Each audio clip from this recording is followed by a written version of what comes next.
Kondisi bangunan Gereja Katolik Santa Teresa Buti sudah sangat memprihatinkan. Betapa tidak, selain atap seng bocor, juga plafon yang sudah rusak parah, baik di dalam ruangan sakristi maupun di sayap kiri dan kanan gereja tersebut. Dengan melihat kondisi bangunan demikian, atas diskusi Pastor Paroki Santa Teresa Buti, Pius Oematan Projo bersama Dewan Paroki, maka dibentuklah panitia kecil untuk mulai bergerak. Bermodalkan semangat, Herman Warip yang dipercayakan sebagai Ketua Panitia Renovasi Gereja, di backup Ishak Layan, Sekretaris Hendrikus Kasimirus Dumatubun, Koordinator Lapangan, serta Crispinus Palobo, Bendahara, mulai bergerak. Melalui pertemuan demi pertemuan melibatkan ketua-ketua lingkungan di paroki, perlahan dan pasti sedikit demi sedikit dari berkat yang didapatkan umat disumbangkan baik dalam bentuk uang, seng, paku, dan beberapa bahan material lainnya. Selain bantuan seadanya dari umat, juga bantuan umat di luar paroki yang ikut menyumbang. Oleh karena sudah ada bahan yang tersedia serta sedikit dana terkumpul, akhirnya sejak 2 minggu lalu kaum Bapak Katolik dibantu orang muda Katolik Santa Teresa Buti mulai melakukan pembongkaran atap seng. Atap seng yang sudah rusak dan berkarat pun akhirnya dibongkar dan telah dipasang baru. Setelah atap seng gereja selesai, para pekerja yang berjumlah 15 orang itu bergeser ke rumah pastoran membongkar atap seng yang ada karena kondisinya juga rusak parah. Akhirnya atap seng pastoran pun tuntas.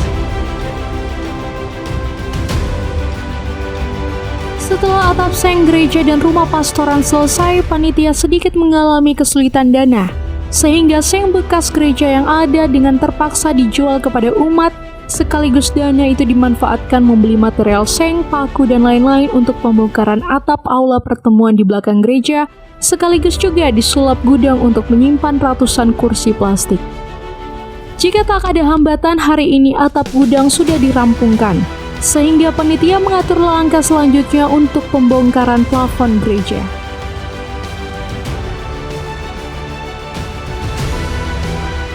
Pastor Paroki Santa Teresa Buti, Pius Oematan mengungkapkan langkah merenovasi bangunan gereja karena kondisi bangunan gereja sudah tua.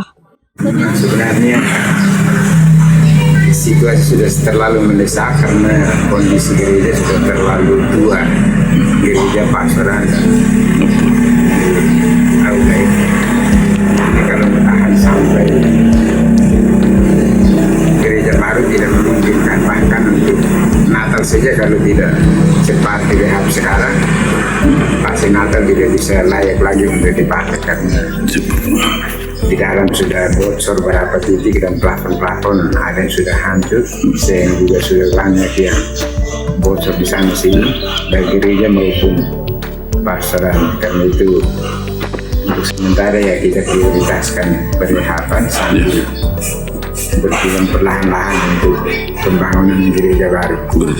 Lebih lanjut, Pastor Pius menyampaikan terima kasih kepada umat Paroki Santa Teresa Buti serta umat dari luar yang telah membantu.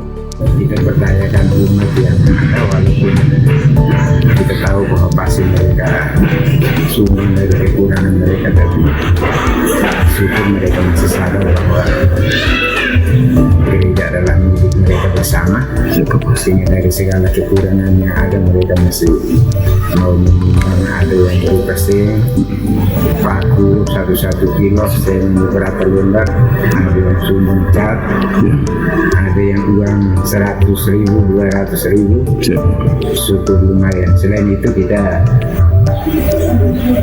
cepat jual kembali SMK yang agak membantu, kalau tidak ya mungkin tidak bisa mencukupi. Dalam kesempatan itu juga, Pastor Pius mengatakan panitia gereja masih hutang bahan bangunan di toko Fortuna yang belum dibayar. Sementara kita masih hutang di toko Fortuna. Kita sudah yakinkan toko Fortuna bahwa kita akan cicil perlahan-lahan untuk bahan yang sudah kita manfaatkan itu. Jadi kemarin kita sudah cicil 8 juta.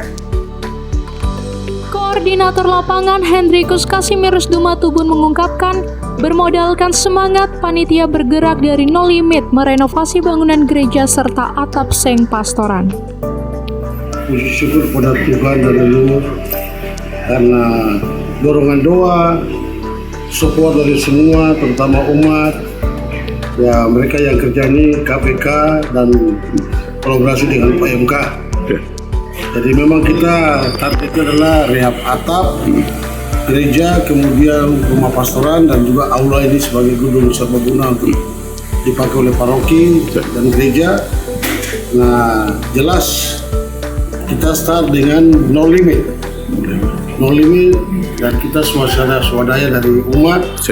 Kemudian kontribusi dari pribadi-pribadi tertentu, ada stakeholder juga yang bantu, sehingga kita akan kurang lebih sudah hampir 2 minggu dengan target hari ini bisa maksimal semua penutupan atap.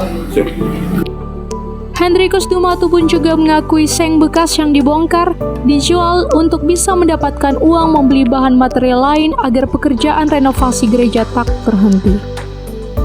Dana dari mana? Dana yang jelas sudah kita coba upayakan dari sisa-sisa seng bekas yang ada. Kami coba keluarnya bagaimana supaya bisa mencukupi kelengkapan bahan itu sendiri. Kemudian juga bisa membayar upah daripada tukang, pembantu tukang, dan rata-rata UMK. Ketua Panitia Rehab Gereja Herman Warip mengatakan, rehab atap seng gereja maupun rumah pastoran serta ruang pertemuan mendapat dukungan luar biasa dari umat. Mengingat karena keadaan gereja kita sudah tua, maka kami bentuk tim kerja dan kami sepakati bersama-sama dengan umat bahwa kami akan merenovasi seng gereja. Seng gereja yang kami renovasi ini dananya dari swadaya umat sendiri, dan juga ada bantuan dari atau tantangan dari umat yang luar putih atau donatur. Maka itu pada kesempatan ini, puji Tuhan kami sudah melaksanakan tugas itu, pergantian atau renovasi seng gereja yang sudah tidak layak lagi sudah rampung, dan selanjutnya kami akan merenovasi plafon gereja, plafon pastoran dan plafon aula paroki. Herman Warip menambahkan, untuk anggaran selain kepedulian dari umat, juga sumbangan sukarela dari beberapa donatur. Biaya-biaya yang terkumpul selain swadaya umat, juga ada uluran tangan dari luar umat atau donatur-donatur yang punya kepedulian untuk kami di Gereja Paroki Santa Teresa Budi.